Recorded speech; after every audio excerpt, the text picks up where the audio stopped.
Hey there, everyone. How you doing today? We've brought Mike back, who we introduced 2 episodes ago. He got to 4 properties, and now we get to grill him, get to rake him over the coals, and see where he's going next. How you doing, Mike? Good. Excited to talk about it. So you've heard me talk about a lot of times about you get to 4, your life can change. In our first video in this series, you talked about how your net worth has changed, how you've taken the opportunity to lower your monthly nut by lowering Mhm. the interest rate on your primary. You've gone to other markets. So now that you're at 4, what's next? What are you thinking you're going to do next? Well, I conveniently, strategically timed an interview with you prior to this where I asked you some questions to give me advice on this exact topic. And now I have a wonderful plethora of things that I can talk about that I'm going to be my new goals. Nice. So, and really, my question was okay, I'm at 4. Yeah. I want to keep growing. I'm not the guy who just wants to pay off all of my assets and then live at this point. I want to actually make it to you. Your story is inspiring to me. I remember your old videos of you sitting on the couch looking a little swole with your nice cut t-shirts and talking about how you just left the rat race. I just left the rat race and quit my Video job. And I was number like, 1. Yeah, that was yeah, video number 1. I remember it, and I was like, you know what? I want to be like that. And I don't have to do it like in 3 years or 4 years. I mean, I'm okay with putting in my time and working. Okay. Um, and so my question for you is, okay, I made it to 4. I put all my effort into getting to 4. Now, what should my next goal be? I mean, obviously, you had significantly more before you retired, but if you take a large goal and break it down into smaller, achievable steps, Yep. you do a much better job of actually accomplishing it. And I want to stop you right there because that's actually one of the things that I had to figure out once I retired. Or, you get invited to do real estate meetups, and you got a couple hundred units or whatever the number is, and people want you to talk about that. But I actually saw, after I left the meeting and I just milled about, people saying, good for them, but we can't do it. Mm.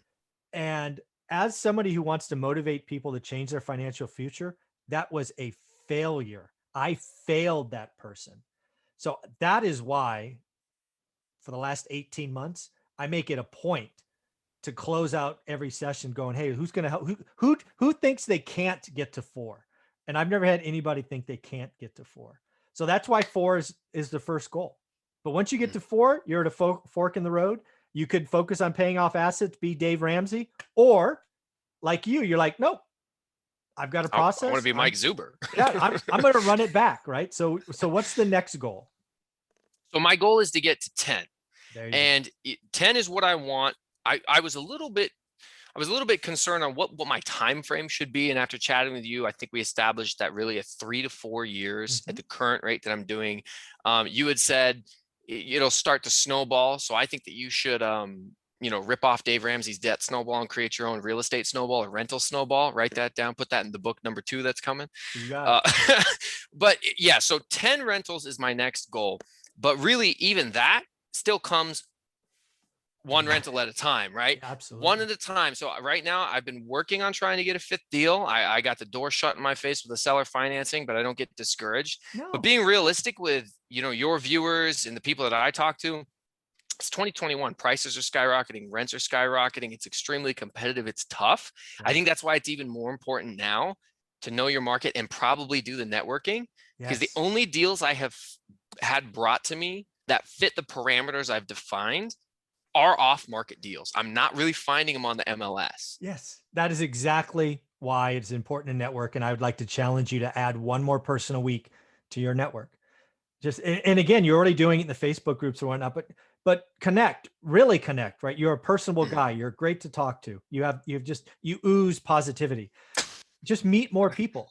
Because again, you never know where that one contact, oh, I know a guy, will lead to the next opportunity. The other thing that I think is happening is some people hear me say this and they actually pivot. I am not giving you permission to stop looking at the MLS. That cannot stop. What I think is going to happen between now and the end of the year is at some point, all these different areas, there's going to be a wave of inventory coming. It could be frustrated landlords that want to sell. It could be owners that want to upgrade. Something is going to happen. We have naturally put a dam in the supply of available homes for the last 14 months.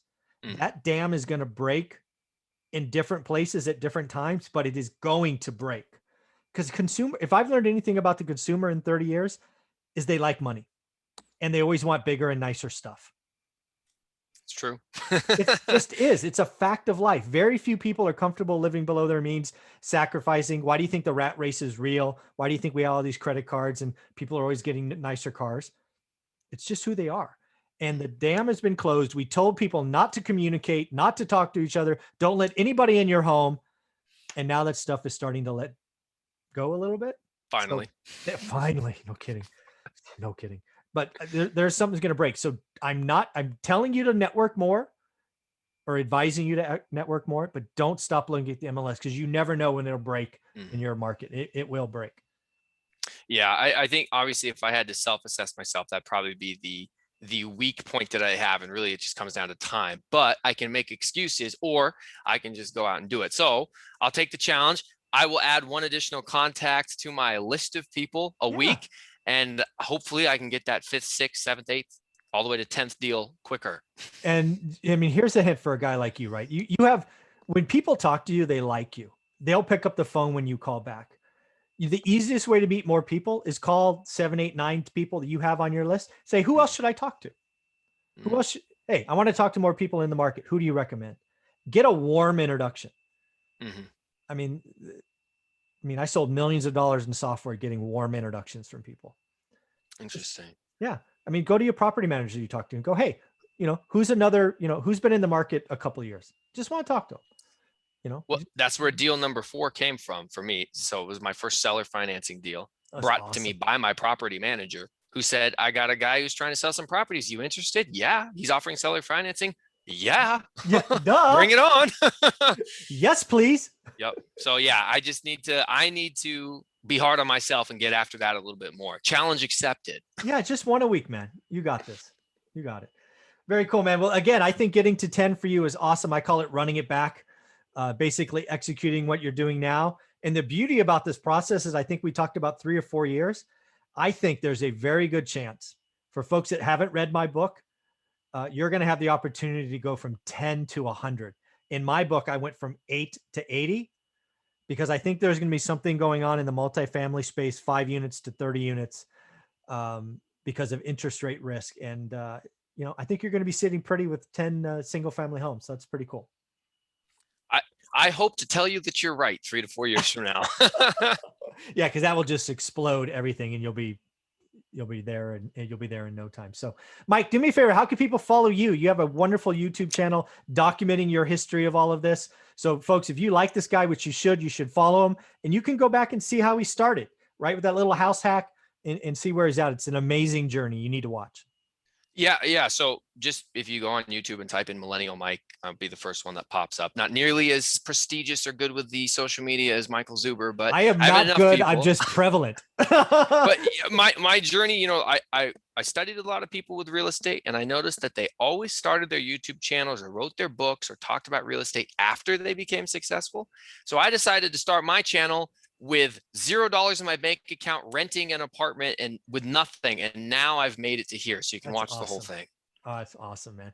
Well, congratulations again. This has been a lot of fun. Thank you for your time, buddy. Thanks, Mike. You got it.